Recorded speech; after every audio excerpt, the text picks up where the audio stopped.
Bottom. Channel switched. Hello everyone, this is Crazy, aka Why Must I Sign In, and so this is a 6 vs 6 in-house match between, on the bottom right team, Tiber going a 4 Laser, 2 Griffin Dreadnought opening, Curtis going Plague as an Overlord, Black Magic going 4-3 Colossus, CXS going Shield Recharge Arbiter, Midnight going 5 Rocket Frigate, and I Love Pie going Range Rocket Frigate.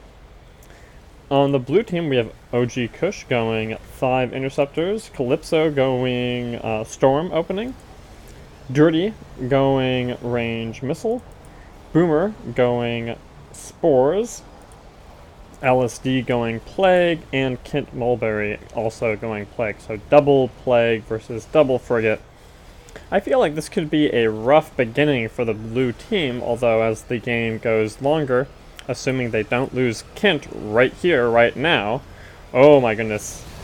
This could get very, very tight for Kent right here. He's plagued, he has rockets on him, he's going to drop a plague, but I don't think he's going to...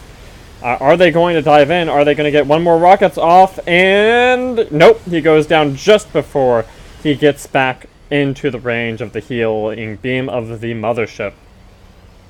So this is a very, very rough start for the blue team.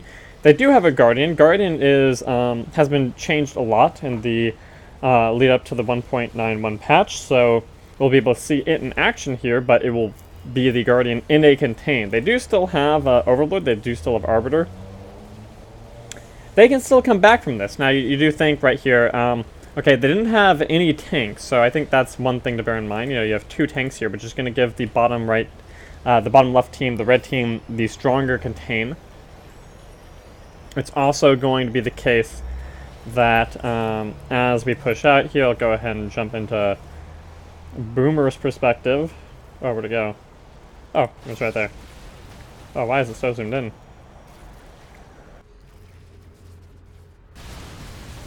Apparently Boomer is playing zoomed in, which is interesting.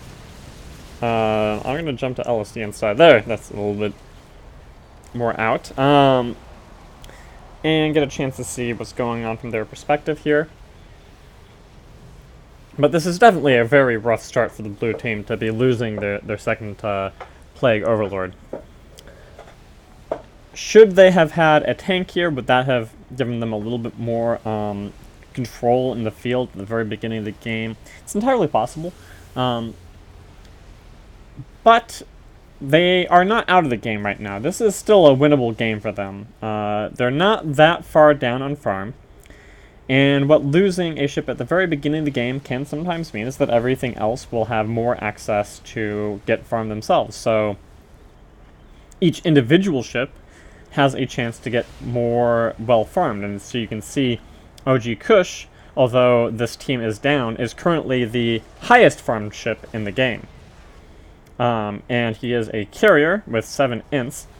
And so because they have that carrier in particular, losing one ship will mean that he will not have more people fighting him for farm. And joining me in TeamSpeak here is Nexer. How you doing, man?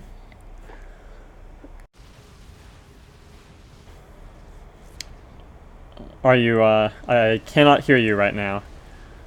I'm not sure, are you in this, in the observer spot for this game?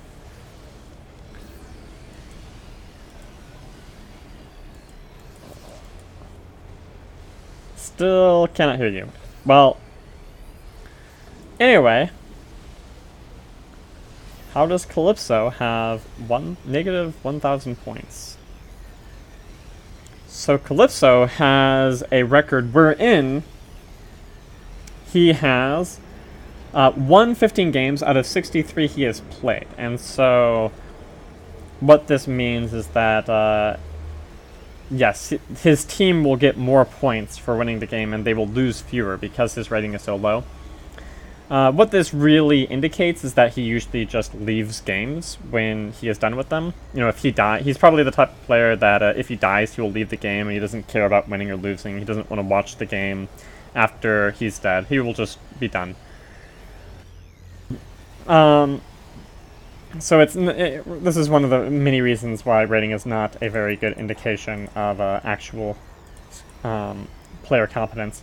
So we can jump to Midnight here, and we can see what's going on with him. Ah, you're waiting for the next game. Very well. You can listen into the... actually, I'm not anticipating this to be a very exciting game at this point. I thought I saw a mine there. Maybe... No, Isle of Pie doesn't have mines either. It must have been just an explosive charge from Tiber. Maybe I'll jump in Tiber's perspective, see what's going on with him.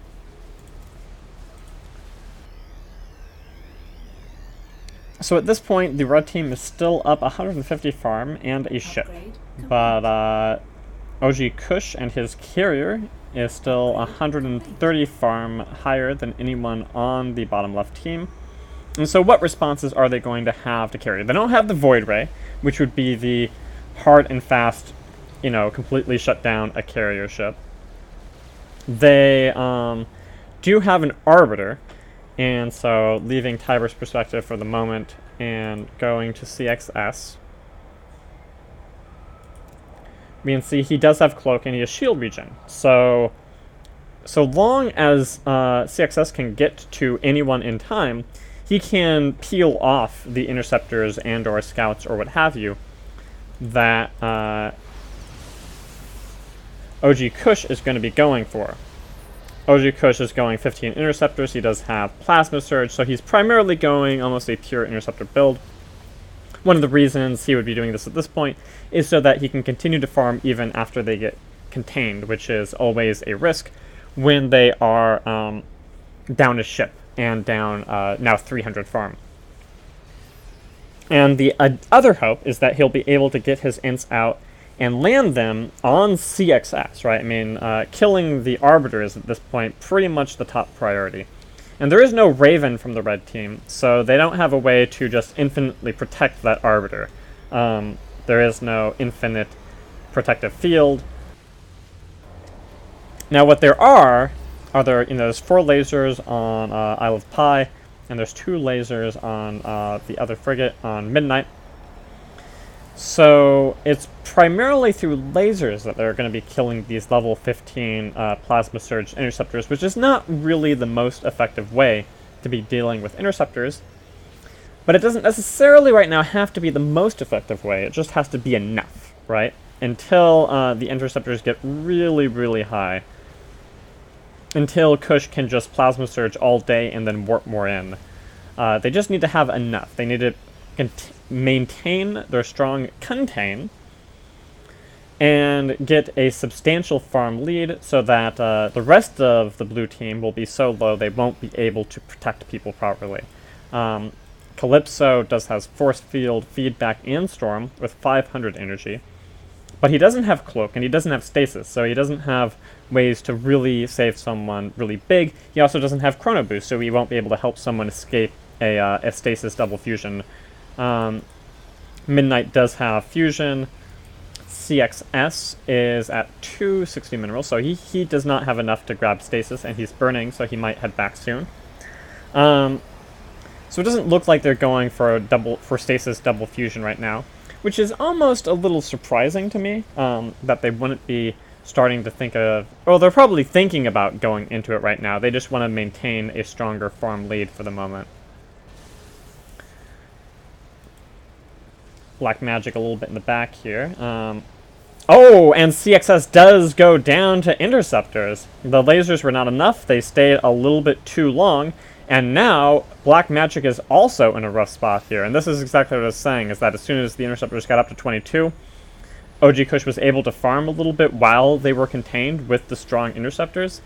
And once he could do so, he could target them on the Arbiter. And now everyone else on this team is going to be much more susceptible to those interceptors. The primary targets being, of course, Curtis, Midnight, and Isle of Pie. Tiber is... Actually, Tiber is still at 9,000 life. He hasn't even gotten the life upgrade. He's been going siege mode and shards. Some interesting choices. He has no armor right now. So, coming back with 1,000 minerals, we'll see what he gets. Okay, there is his life upgrade. 4 armor. Yeah, so he's becoming a lot more resistant to these interceptors now. It'll be much harder to kill him. He doesn't have protective field. He does have bots. He's grabbing plasma shields instead of protective field. I'm a little surprised. I would have expected him to pick up protective field by this point, but he did grab 10 Gats, so he has the .25 90 damage Gats. Good for running someone down. Now that there are equal number of ships, even though red team is still up 300 farm, with the interceptors of OG Kush, it will be difficult for red to maintain a contain like they were before. In fact, I mean, the game as a whole is now going to be very dangerous for the red team. They no longer have the threat of stasis double torp, so they're more going to be looking to run someone down with rockets, which means this game is going to be one of positioning right here. Ooh, fusion on OG Kush. He manages to dodge out of the way, but he ends up eating a plasma beam. Oh! Gats and lances and rockets. Tiber might go down. His E-shield's pop. He doesn't have protective field.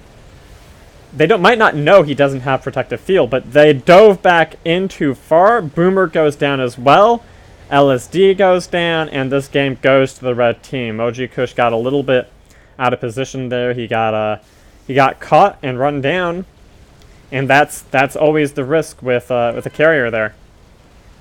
A surprisingly exciting game, considering my expectation after they lost Kent was that blue team would just be shut down the entire game and then die.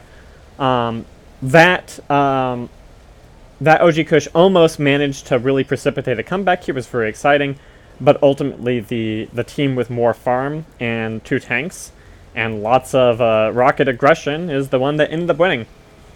So I hope you guys enjoyed watching, and we'll be shortly moving on to the next game. They're gonna suicide here.